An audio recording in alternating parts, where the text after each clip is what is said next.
Edouard, can you tell us a little bit about your background and your experience? Sure, of course.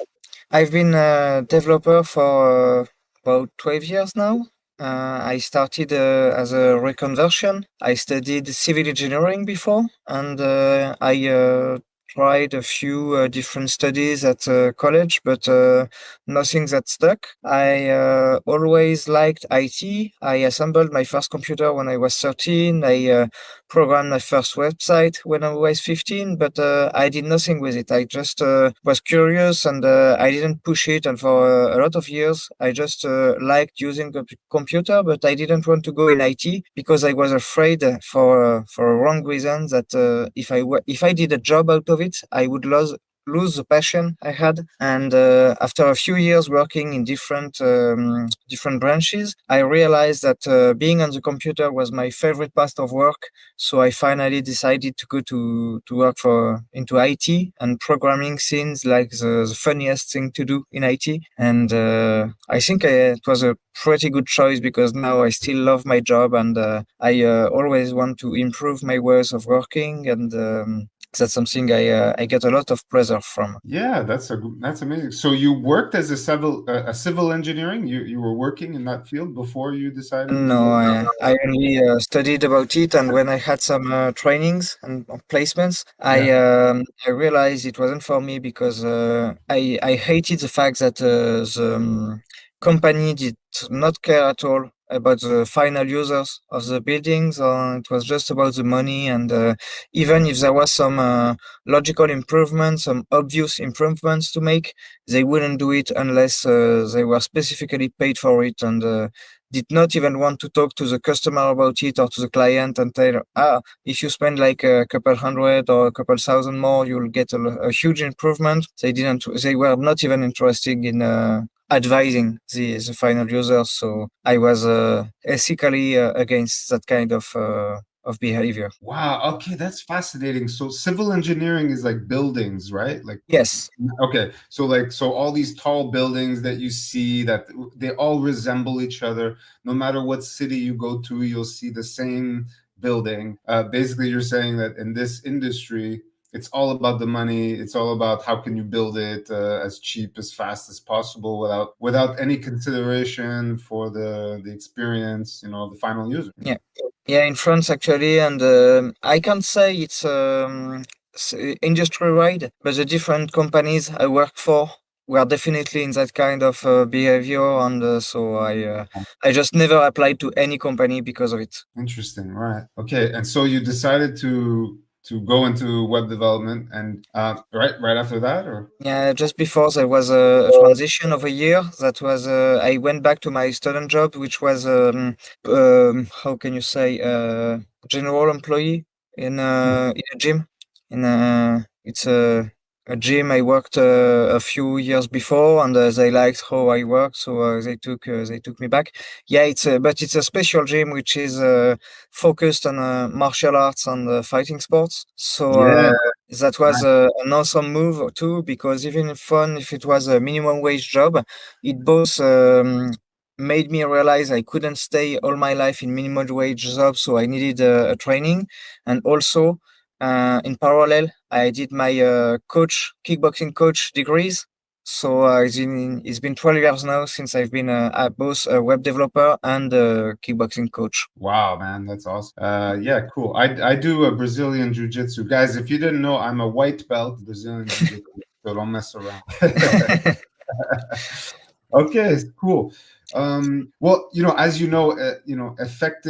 effective communication skills, particularly in English, is crucial for the job market in IT, but not only IT, other professions. So, how would you rate your English proficiency? And how did you become so good in English? I think it depends on the point of view because I think I would rate myself only 7 or 8 out of 10 because there are lots of things I would like to express better, but I lack the vocabulary or the fluency to express myself as well as in French. So I think I'm pretty far from a native speaker, but on a professional capacity, I think I'd be more like 8 or 9 objectively, because it's just my frustrations that makes me think that I'm far from perfect, but I think I'm perfectly capable of working in a English speaking context, Right. professionally speaking. Did you needed English to graduate in engineering, right? Like that was a necessity. Yes, yes. In France, to have the engineer's degree, you need at least uh, at the time it was 750. Now it's 780. Right. Graduate and get your engineering degree. Right. But it's Because just a title. You still get the degree. yeah, I'm right. But so you're French. You're born in France. You went to French school. Your friends spoke French. Your parents spoke French. You watch French TV. How did you go from, speaking only French to becoming pretty fluent today? Like, is it because you had to have a good score in the TOEIC when you were in school? And so what did you do? Did you study simply the TOEIC? Or did you speak to people in No. English? Or what was your method? Do you remember? Yes, I remember there was like a cheat code.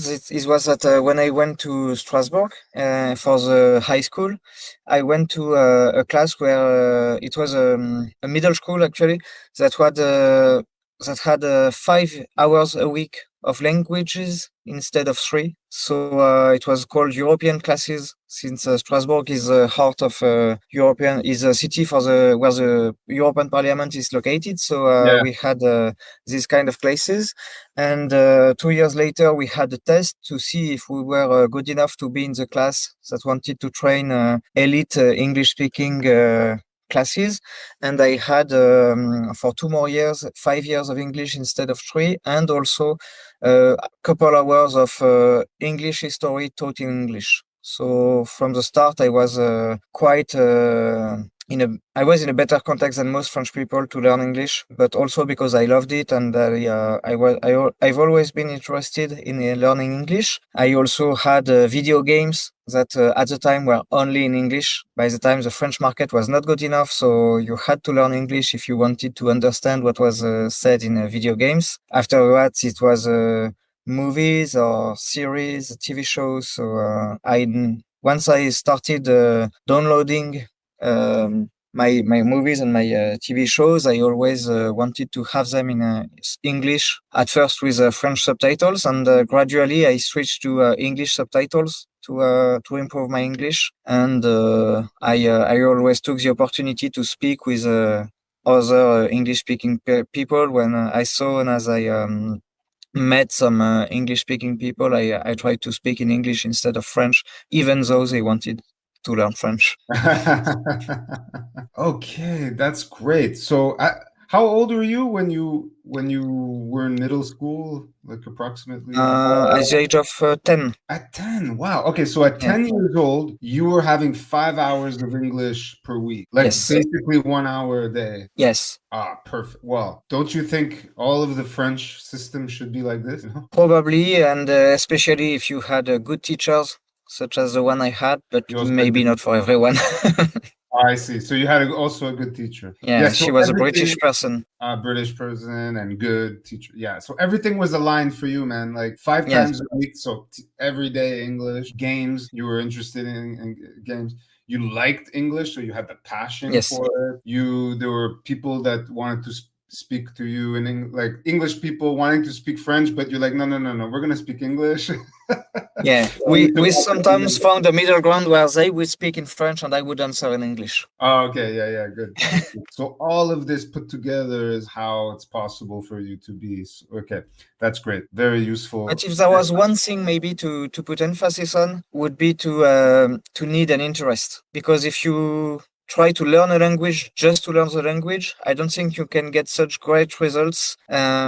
You need to have a motivation, and whether it's your job or just to learn for your pleasure or for fun, to read books or discover the culture or anything. But I think you need a purpose. Absolutely. It's like I want to learn Arabic, and but I never really did it. But I'm going to Algeria in 1 month, and I'm like, okay, here's the opportunity, here's the motivation to say. So yeah, absolutely, you need that motivation, and I love like combining interest and function. So, for example, games. You loved video games. The best ones were only in English, so there was an interest, there was some motivation. Yeah, absolutely. Exactly. That's what I tell my students too. Instead of because in terms of resources, what do you choose to learn your English with? Like, do you use an app? Do you take a grammar book?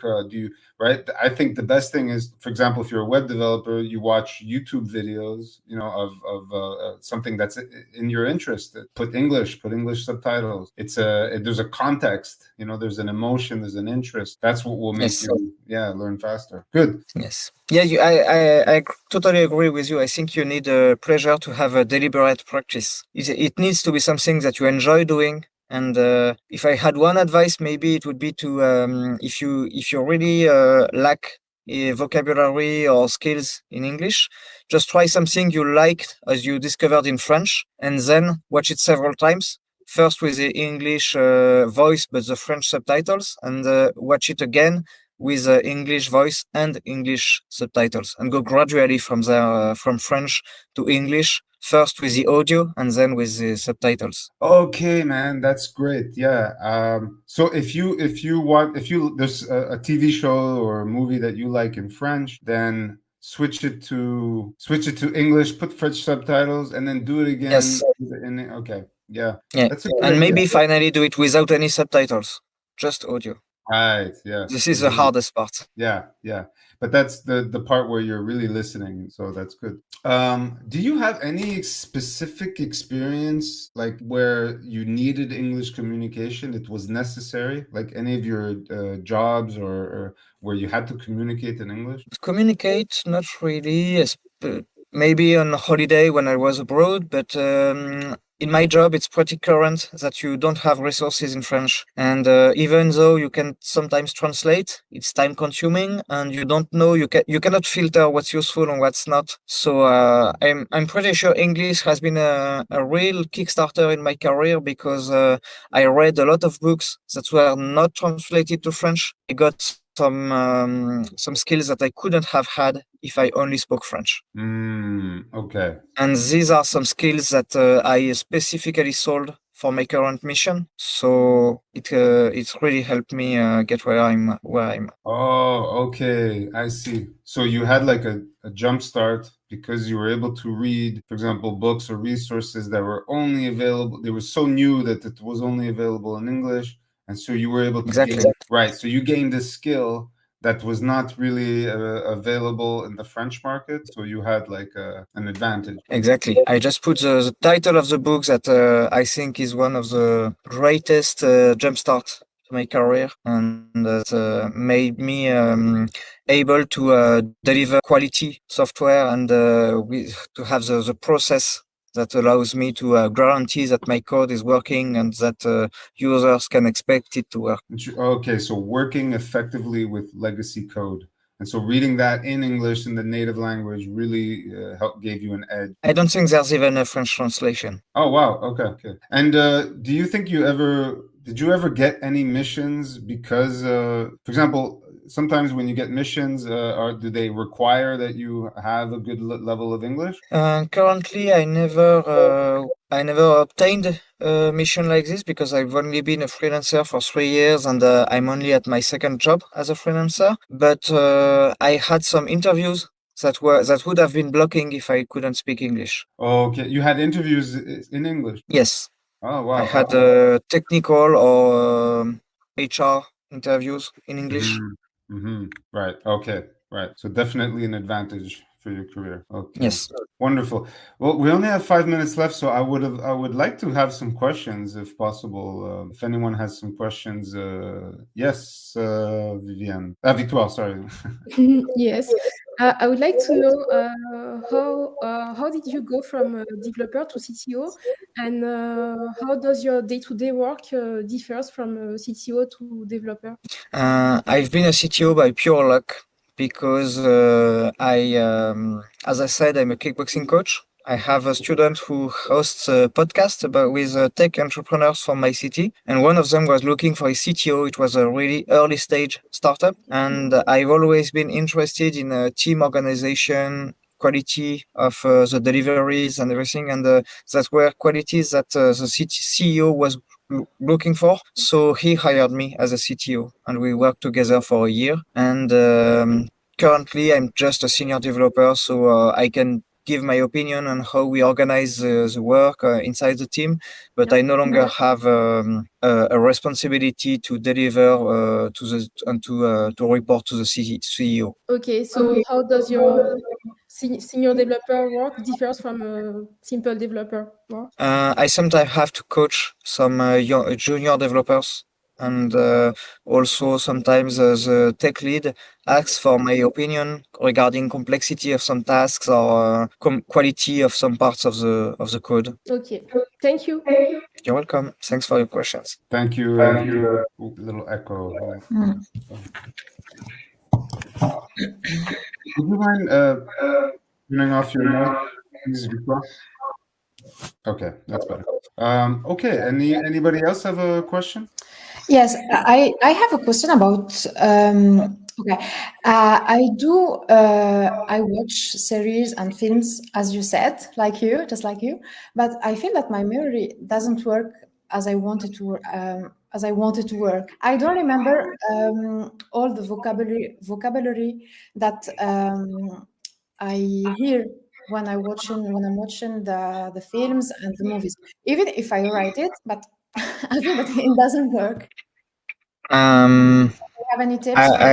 I don't really have tips because I never had some memory issues for vocabulary. It was always quite easy for me, even when I was young. So I'm not sure I think you cannot be a better teacher than if you had the problem yourself and then you found a way to solve it. But I didn't have this problem. So my advice would be to practice a lot and try to not only write the word, but also write some sentences where you use that word and you place it in a different context than just the sentence it was used in the TV show. Okay. I think that would be the advice that comes to my mind right now. Okay, thank you. Yeah, that's a great advice. Because what the reason behind that, it would be that not only you hear the word, but trying to use it in different contexts makes sure that your brain has understood and not just listened and memorized. Yeah, okay, thank you very much.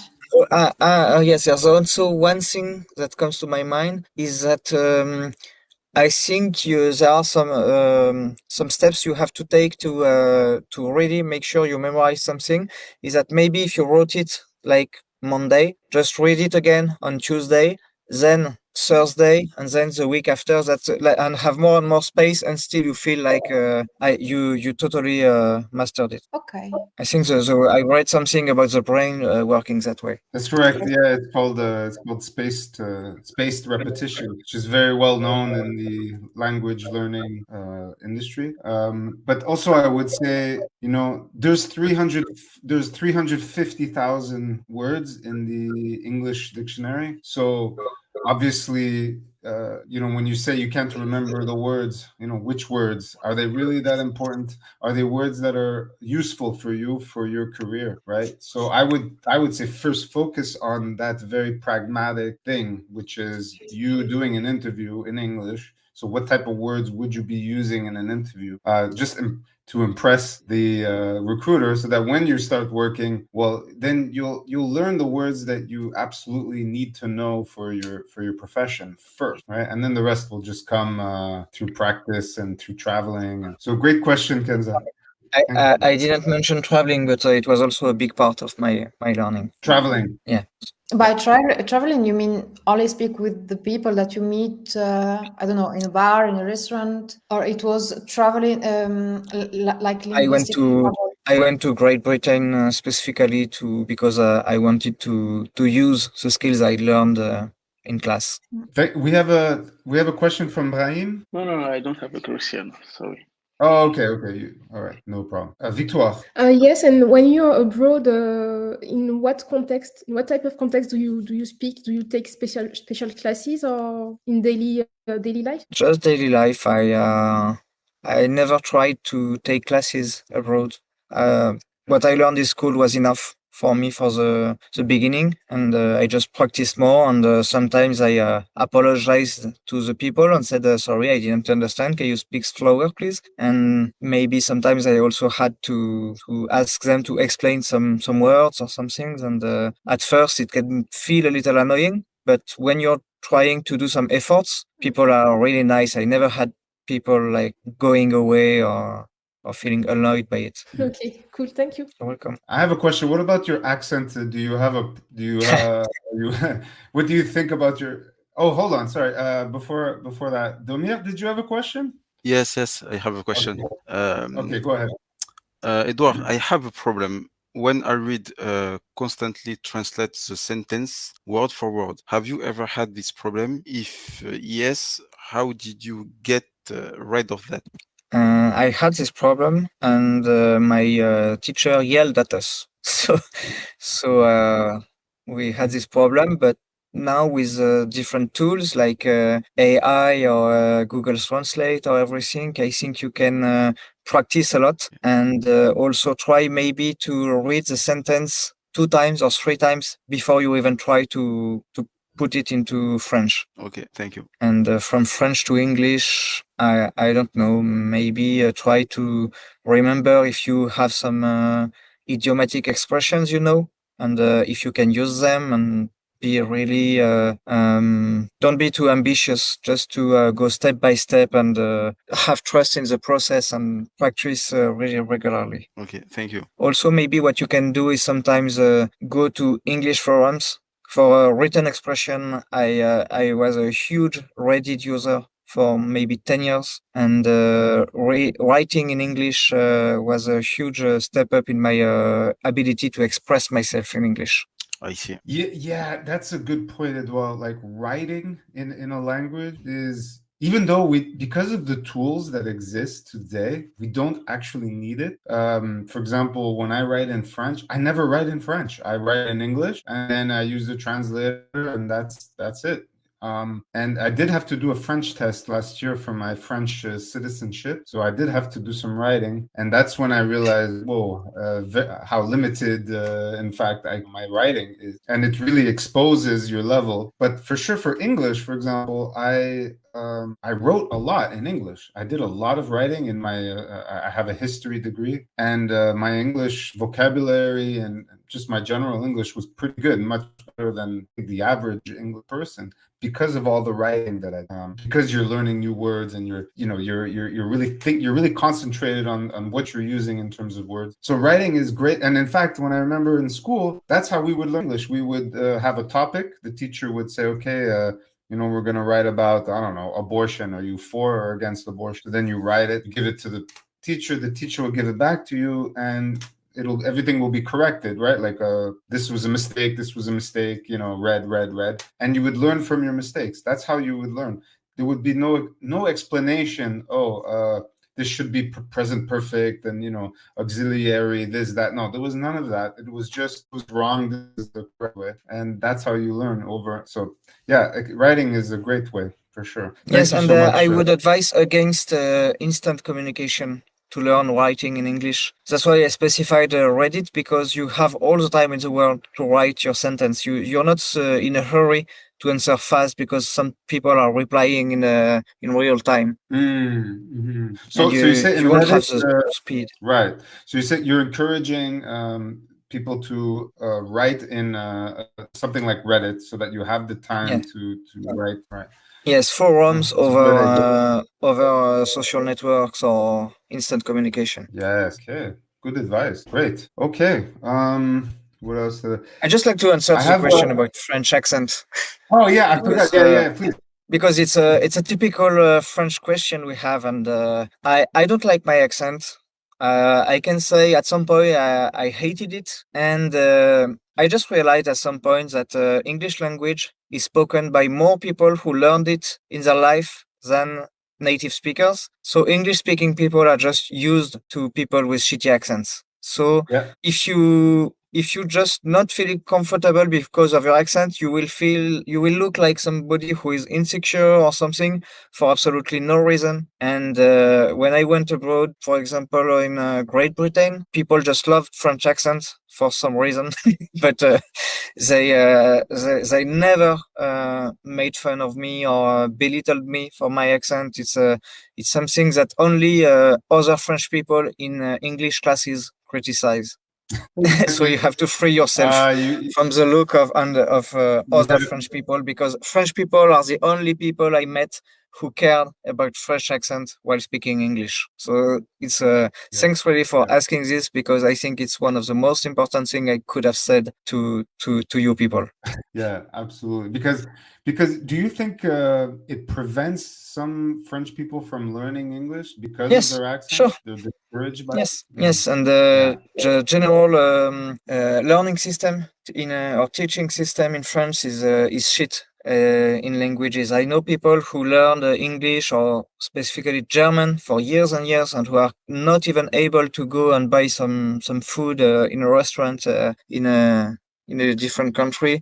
And I think one of the biggest reasons is that it's more important to be right than to just express yourself. And many people just don't want to be wrong and just quit trying at some point and never learn, because you need to have some failures to learn, and the system actively encourages you against taking risks or just trying. Oh man, that's beautifully said. So your teacher that you had, you said you had a great teacher. It was the opposite, right? She would encourage you to take risks, to express yourself, to make mistakes. Oh, she yelled at us, but in a fun way. So I was not the kind of student that you can discourage just because you said something wrong. Oh, okay, so okay, okay, but I agree with what you're saying. It's and in fact, I experienced this in French class. You know, I was in English school my whole life, so I took French class, and I was very bad in French. It was, you know, you were just scared of making mistakes, and you were making mistakes all the time. So it was not fun at all. It was just writing and making mistakes and being like, you know, screw this. You know, there's not enough incentive for French people to communicate in English class. Yes, I'm sorry, I'm going to have to leave you, but maybe if someone has a last question, it would be my pleasure to answer it before I go. Okay, is anybody else have one last question for Edouard? Going once, going twice, sold. Okay, Edouard, listen, what a pleasure having you. It was very interesting to have a different perspective, an outside perspective. French person who speaks English so well. What did they do? This was very interesting, I think, for everyone. I could tell. So I appreciate it. Thank you very much, Edouard. Thank you for Thanks to you. Thanks for the invitation. Thank you. Have a nice day, all. Bye. Thank you. Bye-bye.